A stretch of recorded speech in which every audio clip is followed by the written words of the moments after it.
લૂ લાગવી એટલે શું? મિત્રો, જેને આપણે દેશી ભાષામાં લૂ લાગવી તેમ કહીએ છીએ એને વૈજ્ઞાનિક ભાષામાં હીટ સ્ટ્રોક કહેવામાં આવે છે। મિત્રો, ઉનાળામાં જ્યારે આપણું શરીર તાપમાન કંટ્રોલ ન કરી શકે ત્યારે લૂ લાગી તેમ કહી શકાય। જ્યારે કોઈ વ્યક્તિને લૂ લાગે ત્યારે શરીરનું તાપમાન ખૂબ જ ઝડપથી વધવા લાગે છે અને તેને નિયંત્રણમાં લેવું ખૂબ જ મુશ્કેલ હોય છે। જ્યારે કોઈ વ્યક્તિને લૂ લાગે ત્યારે તેના શરીરમાં રહેલું પરસેવા માટેનું મિકેનિઝમ ફેલ થઈ જાય છે, જેથી તેને પરસેવો વળતો નથી। જ્યારે કોઈ વ્યક્તિને લૂ લાગે ત્યારે 10 થી 15 મિનિટની અંદર તેના શરીરનું તાપમાન 106 ડિગ્રી ફેરનહીટ અથવા તેનાથી વધુ પણ થઈ શકે છે અને જો તેની સમયસર સારવાર કરવામાં ન આવે તો તે વ્યક્તિનું મૃત્યુ પણ થઈ શકે છે અથવા તો તેનું ઓર્ગન ફેલ થઈ શકે છે।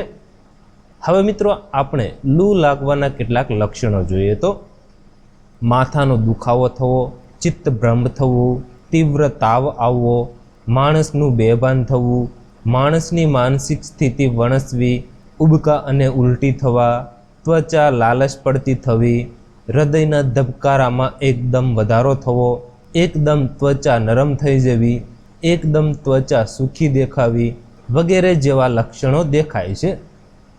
હવે મિત્રો, આપણે લૂ લાગવાથી બચવાના કેટલાક ઉપાયો જોઈએ તો લૂ લાગી હોય તે વ્યક્તિને તડકામાં ન રહેવું જોઈએ।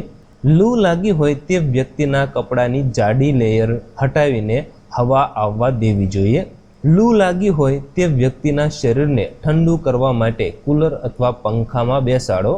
લૂ લાગી હોય તે વ્યક્તિને ઠંડા પાણીથી નહાવવું જોઈએ। લૂ લાગી હોય તે વ્યક્તિના શરીરને ઠંડા પાણીવાળા કપડાથી લૂછવું જોઈએ। લૂ લાગી હોય તે વ્યક્તિના માથામાં આઈસ પેક અથવા ભીનું કપડું રાખવું જોઈએ।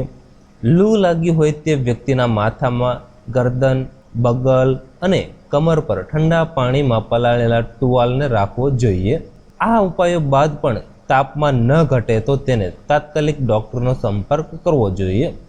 તો મિત્રો, આ વિડીયોની અંદર આપણે લૂ લાગવી એટલે શું, લૂ લાગવાના લક્ષણો અને લૂ લાગવાથી બચવાના કેટલાક ઉપાયો વિશે પણ માહિતી મેળવી। તો જો મિત્રો તમને અમારો વિડીયો પસંદ આવ્યો હોય તો પ્લીઝ વિડીયોને લાઇક અને શેર કરવાનું ભૂલતા નહીં।